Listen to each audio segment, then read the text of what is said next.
Superfast खबरों का सिलसिला। गुर्जर आंदोलन को लेकर colonel Kirori Singh Bainsla railway track पर पहुंच चुके हैं। बैसला अपने समर्थकों के साथ धरने पर बैठ चुके हैं। उन्होंने कहा कि मांगे पूरी नहीं होने तक वो ट्रैक से नहीं हटेंगे। प्रदेश में गुर्जर आंदोलन का आज दूसरा दिन है। आंदोलनकारियों ने भरतपुर के पीलूपुरा में दिल्ली मुंबई रेलवे ट्रैक को उखाड़ दिया। आंदोलन कर रहे लोगों से वार्ता की अब तक सारी कोशिश नाकाम रही।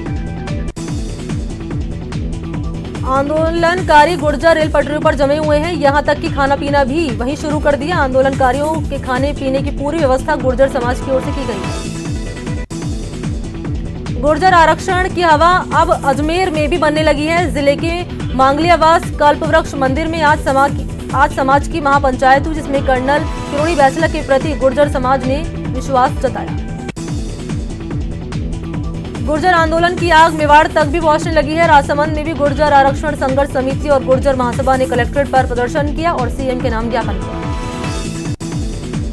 दौसा के सिकंदरा में भी गुर्जर आंदोलन की सुगबुगाहट तेज हो गई है। शहर के तमाम इलाकों में गुर्जर समाज के लोगों ने गुप्त बैठक का आयोजन किया और इन बैठक में आरक्षण आंदोलन को सिकंदरा में भी शुरू करने पर चर्चा की। गुर्जर आंदोलन के तहत गुर्जर समाज के लोगों ने कोटा के सर्किट हाउस पर जमकर विरोध प्रदर्शन किया। साथ ही सर्किट हाउस से नारेबाजी करते हुए कलेक्ट्रेट तक पहुंचे और उग्र आंदोलन की चेतावनी दी। वहीं पूरे मामले में चिकित्सा मंत्री की प्रतिक्रिया सामने आई। चिकित्सा मंत्री रघु शर्मा ने कहा कि सरकार आंदोलनकारियों से वार्ता के लिए हमेशा तैयार है। समस्या का समाधान वार्ता से ही होता है। साथ ही रघु शर्मा ने कहा कि कानून को हाथ में नहीं लेना सही है। देश की संपत्ति को नुकसान पहुंचाने से कुछ नहीं होगा। वहीं पूरे मामले पर गुर्जर नेता विजय बैसला ने कहा कि हम सच्ची बातें करते हैं। साथ ही उन्होंने कल हुए समझौते को मानने से मना कर दिया और कहा कि कल हुई हमारे साथ वार्ता हमारे साथ दगाबाजी है। भरतपुर में गुर्जर और प्रशासन में बात नहीं बनी, जिसके बाद गुर्जरों ने रेलवे ट्रैक पर कब्जा कर लिया। उन्होंने जगह जगह गड्ढे खोद दिए। प्रशासन गुर्जरों से शांति बनाए रखने की अपील कर रहा है। वहीं गुर्जर नेता हिम्मत सिंह ने कर्नल किरोड़ी सिंह बैसला पर जुबानी हमला बोला। दौसा में हिम्मत सिंह ने कहा कि कर्नल बैसला अपने बेटे को स्थापित करने की जल्दबाजी में। गुर्जर आंदोलन के चलते रेल यात्रियों के सामने भारी परेशानी आ गई है। गुर्जरों ने बयाना के पास ट्रैक पर कब्जा जमा लिया। इस वजह से रेल प्रशासन को कई गाड़ियों का रूट डाइवर्ट किया गया है। ट्रेनों के डाइवर्ट होने से रेल यात्रियों की मुसीबत बढ़ गई है। गुर्जर आंदोलन को देखते हुए कोटा मंडल रेल प्रशासन ने प्रभावित ट्रेनों के लिए रेल यात्रियों के लिए हेल्पलाइन नंबर की व्यवस्था की है। रेल संचालन संबंधी किसी भी तरह की जानकारी के लिए यात्री इन हेल्पलाइन नंबरों पर संपर्क कर सकते हैं। गुर्जर आंदोलन को देखते हुए भरतपुर में रोडवेज ने भी एहतियात बरतना शुरू कर दिया। रोडवेज ने बयाना होकर हिंडौन जाने वाली रोडवेज की बसों का संचालन बंद कर दिया। साथ ही जयपुर की तरफ जाने वाली बसों को भी रोक दिया। तो गुर्जर आंदोलन पर अपडेट आपको बता दें, अजमेर में महापंचायत का फैसला हुआ है। NH 8 को जाम करने पर फैसला हुआ है। मांगलियावास के हाईवे पर जाम किया गया है और 1 घंटे तक ये सांकेतिक जाम रहेगा। गुर्जर आंदोलन की जो हवा है वो अजमेर तक भी पहुंच चुकी है। अजमेर में NH 8 को जाम करने का फैसला हुआ है। मांगलियावास के हाईवे पर जाम किया गया है और 1 घंटे तक ये सांकेतिक जाम रहेगा।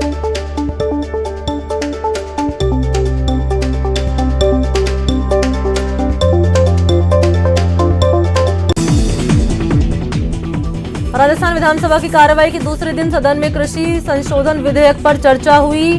प्रदेश के कृषि मंत्री लालचंद कटारिया ने बिल पर बहस की शुरुआत की।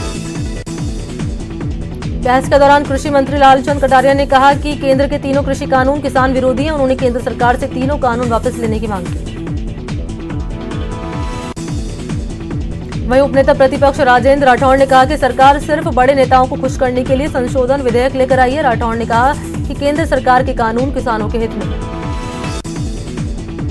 वहीं बीजेपी विधायक रामलाल शर्मा ने विधेयकों का विरोध करते हुए कहा कि प्रदेश में कई जगह पर किसानों को सही दाम नहीं मिल रहा। इस पर कांग्रेस विधायक राम नारायण मीणा ने आपत्ति जताई। बहस के दौरान बीजेपी विधायक मदन दिलावर ने कहा कि कांग्रेस शासित प्रदेशों के सीएम राहुल गांधी की कठपुतली है, इसलिए ना चाहते हुए भी उन्हें बिल लाना पड़ रहा है।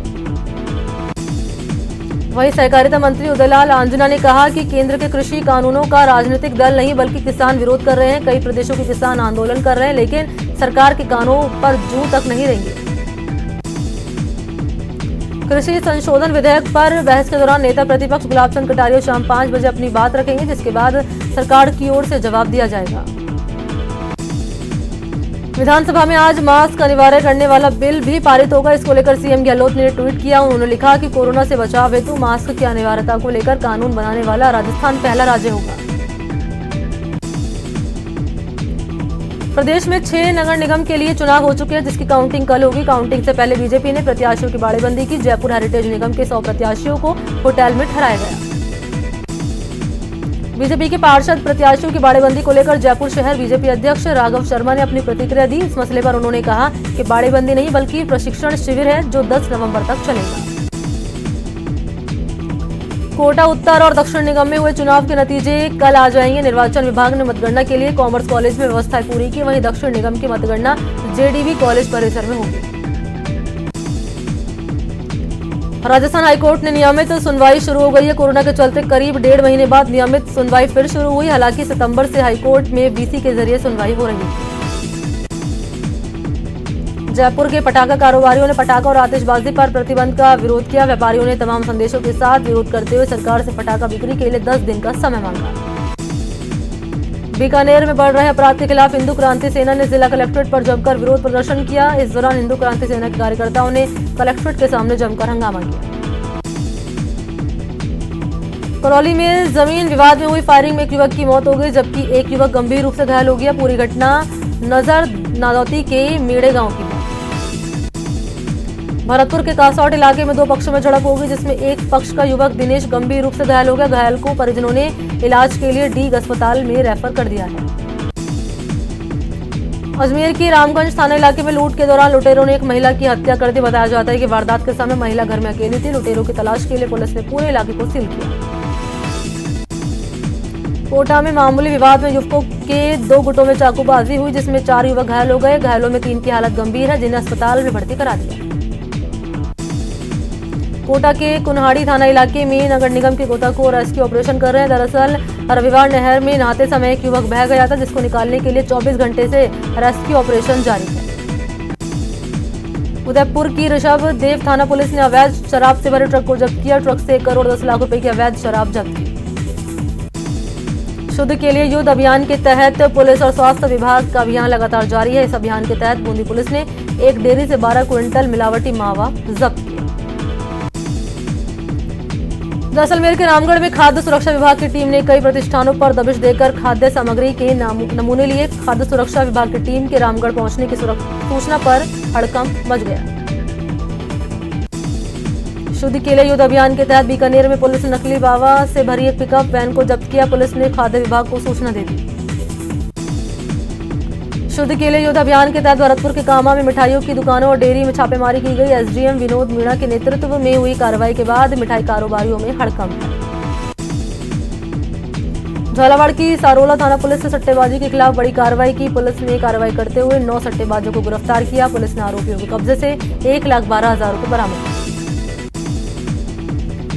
अजमेर के आदर्श नगर थाना पुलिस ने शादी का झांसा देकर दुष्कर्म करने के आरोपी को गिरफ्तार किया। पुलिस ने मामले में पहले ही आरोपी के दोस्त को गिरफ्तार किया था।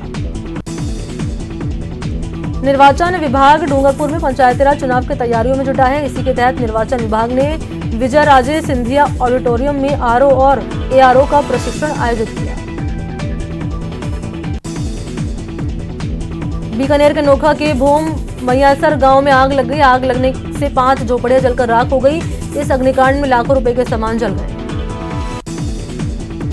उदयपुर के शहीद भगत सिंह नगर में एक युवक ने फांसी लगाकर खुदकुशी कर ली। मृतक का नाम पुष्कर सिंह था और वो फ्लैक्स लगाने का काम करता था। सीकर के रिंग्स कस्बे में एक युवक की संदिग्ध परिस्थितियों में मौत हो गई। पुलिस के मुताबिक युवक खाटू मोड़ के पास एक दुकान के सामने पड़ा मिला।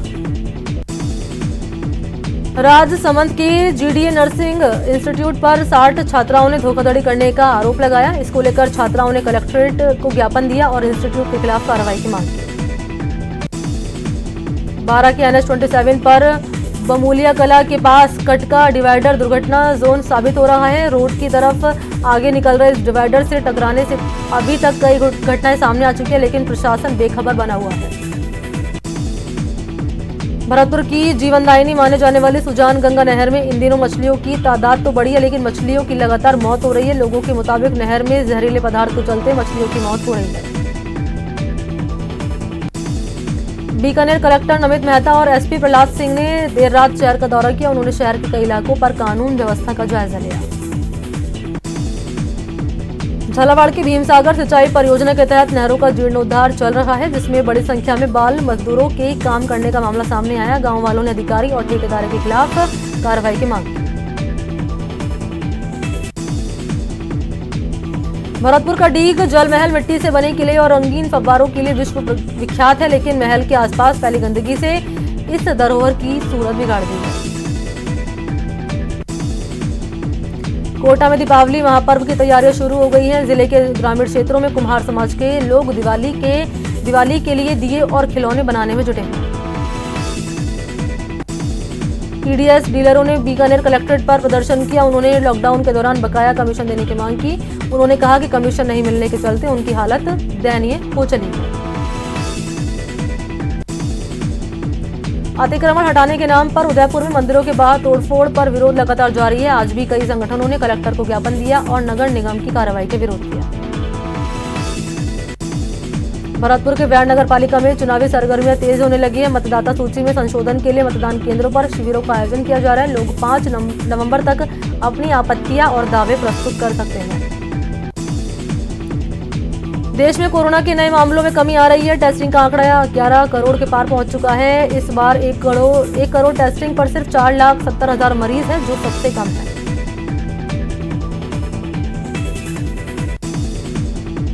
देश में कोरोना मरीज का आंकड़ा 82 लाख के पार हो गया। कोरोना से अब तक 82,29,322 लोग संक्रमित हुए, जबकि मौत का आंकड़ा 1,22,000 को पार कर चुका है। अच्छी बात यह है कि 75,42,905 लोग ठीक हो गए। हालांकि अभी भी 5,62,329 मरीजों का इलाज जारी है। प्रदेश में कोरोना की रफ्तार पर लगाम लगी है। बीते 24 घंटे में 1,754 नए केस मिले, जबकि 10 की मौत हो गई। कुल केसेस 1,98,000 के पार हो चुके हैं। प्रदेश में अब तक 37,53,000 से ज्यादा लोगों की सैंपलिंग हुई। अच्छी बात यह है कि मरुधरा में 15,255 एक्टिव केस ही बचे हैं। जयपुर में कोरोना के प्रति जन जागरूकता को लेकर वाहन रैली का आयोजन किया गया। रैली के दौरान चिकित्सा मंत्री रघु शर्मा और चिकित्सा राज्य मंत्री सुभाष गर्ग भी मौजूद रहे। भारतीय किसान संघ के प्रांत उपाध्यक्ष बलदेव सिंह खडेला का सीकर में स्वागत किया गया। एडवोकेट बलदेव सिंह खडेला को भारतीय किसान संघ का प्रांत उपाध्यक्ष बनाए जाने पर केक काटा गया। ऑपरेशन आवाज के तहत बारा के कोतवाली थाना परिसर में कार्यक्रम का आयोजन हुआ, जिसमें महिलाओं और लड़कियों को सुरक्षा संबंधी कानूनों की जानकारी दी गई। उदयपुर के सेंट्रल जेल की तस्वीर दिनों दिन बदलती नजर आ रही है। जेल की दीवारें रंग बिरंगी कलाकृतियों से चमक रही है। जेल प्रबंधन भी कैदियों को सामाजिक कार्यों से जोड़कर उनके जीवन को बेहतर बनाने की कोशिश कर रहे हैं। चित्तौड़गढ़ में इस बार मौसमी फलों के साथ साथ बाहर से लाए गए बेमौसमी फलों की बहार है। खासकर आम, कीवी और लीची समेत कई फल लोगों को लुभा रहे हैं। करवा चौथ पर्व को लेकर भरतपुर में महिलाओं में उत्साह बना हुआ है। बाजारों में करवा चौथ पर्व को मनाने के लिए महिलाएं खरीदारी करने के लिए पहुंच रही हैं।